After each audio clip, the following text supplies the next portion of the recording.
Shalom saudaraku, nama saya Noldi Sindailoe, mahasiswa S1 Teologia STT-LEDS semester 3. Hari ini saya mengerjakan tugas bahasa Ibrani 2 dengan mengeksegesis ayat dari Perjanjian Lama. Dan ayat yang saya pilih untuk eksegesis hari ini adalah 1 Samuel 16 ayat 7.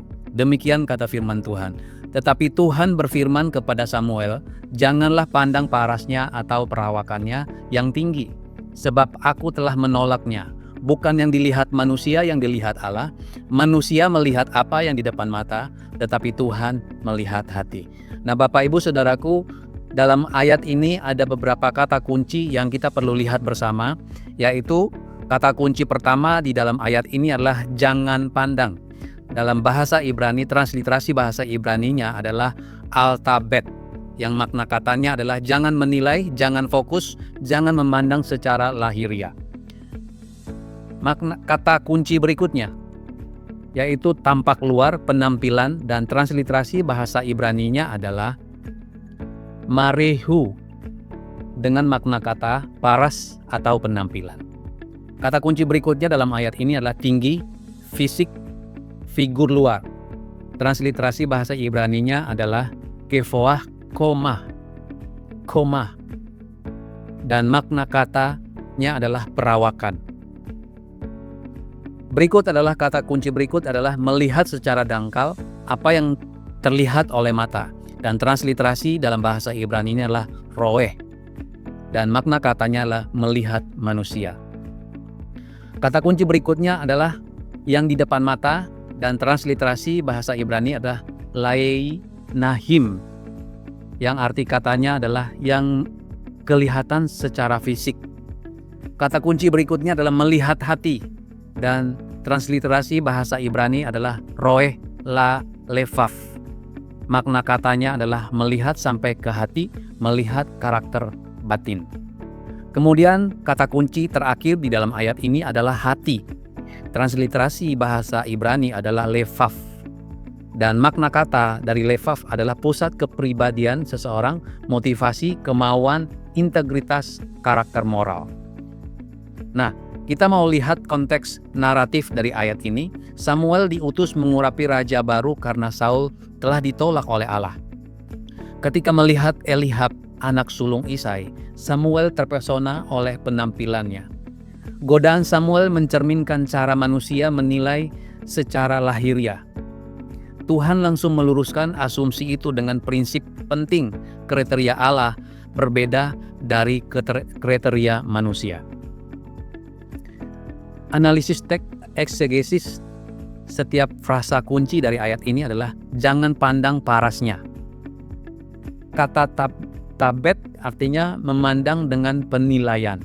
Tuhan memperingatkan Samuel untuk tidak memakai kacamata manusia, yaitu tampak luar. Sebab aku telah menolaknya. Maasti. Menolak berdasarkan penilaian moral atau rohani. Tuhan menilai karakter, bukan fisik. Manusia melihat apa yang di depan mata. Ditekankan bahwa standar manusia adalah superficial, berdasarkan apa yang tampak. Tetapi Tuhan melihat hati. Kalimat kontras dengan tetapi adalah la lefaf, melihat sampai ke dalam batin, integritas, kemurnian, dan maksud seseorang. Hati hanya perasaan, tapi mencakup hati bukan hanya sekedar perasaan, tetapi mencakup kehendak, motivasi, keputusan moral, dan kesetiaan kepada Allah. Makna teologis utama dari ayat ini adalah Allah menilai berdasarkan karakter, bukan penampilan seseorang. Allah menebus motivasi terdalam manusia. Pemilihan Allah tidak tergantung pada standar dunia ini. Dunia melihat berdasarkan kekuatan, status, talenta, dan popularitas. Namun Allah memilih berdasarkan hati yang benar. Allah sering memakai yang tidak dianggap oleh dunia ini. Daud yang paling muda tidak diperhitungkan oleh keluarganya, namun Allah memilih dia. Allah mengoreksi cara pandang hambanya bahwa seseorang nabi seperti Samuel pun dapat keliru jika memaknai standar manusia.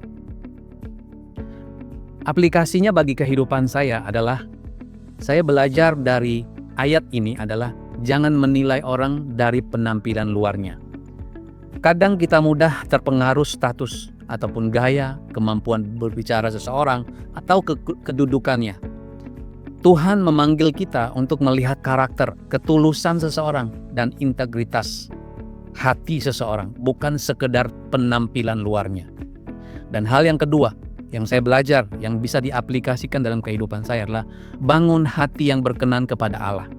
Sebab Allah melihat motivasi dalam pelayanan kita, ketulusan dalam kita berdoa, dan integritas saat kita ada di tempat yang tersembunyi, tidak ada orang yang melihat kita.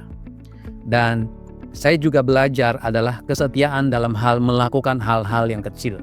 Tidak boleh meremehkan hal-hal yang sederhana. Dan aplikasi berikut dalam kehidupan saya yang saya perlu belajar dalam hidup saya adalah jangan minder atau merasa tidak layak.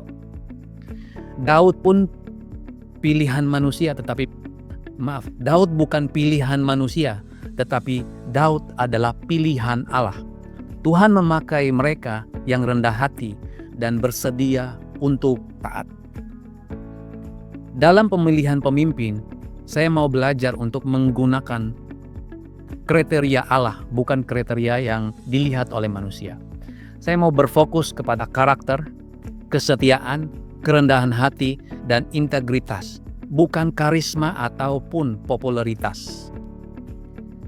Dan saya juga mau menjadikan pribadi saya sama seperti apa yang Tuhan inginkan, yaitu apa yang ada di dalam saya dengan apa yang di luar saya. Ekspresi yang saya timbulkan dalam hati saya adalah muncul dari hati yang penuh dengan integritas, hati yang tulus. Ya, jadi pribadi yang sama di luar dan juga di dalam. Dan yang berikut adalah penampilan luar bisa menipu, ya, tetapi hati tidak bisa disembunyikan dari Allah, sebab Allah melihat hati. Tuhan menginginkan keaslian spiritual dari hidup seseorang, bukan topeng rohani.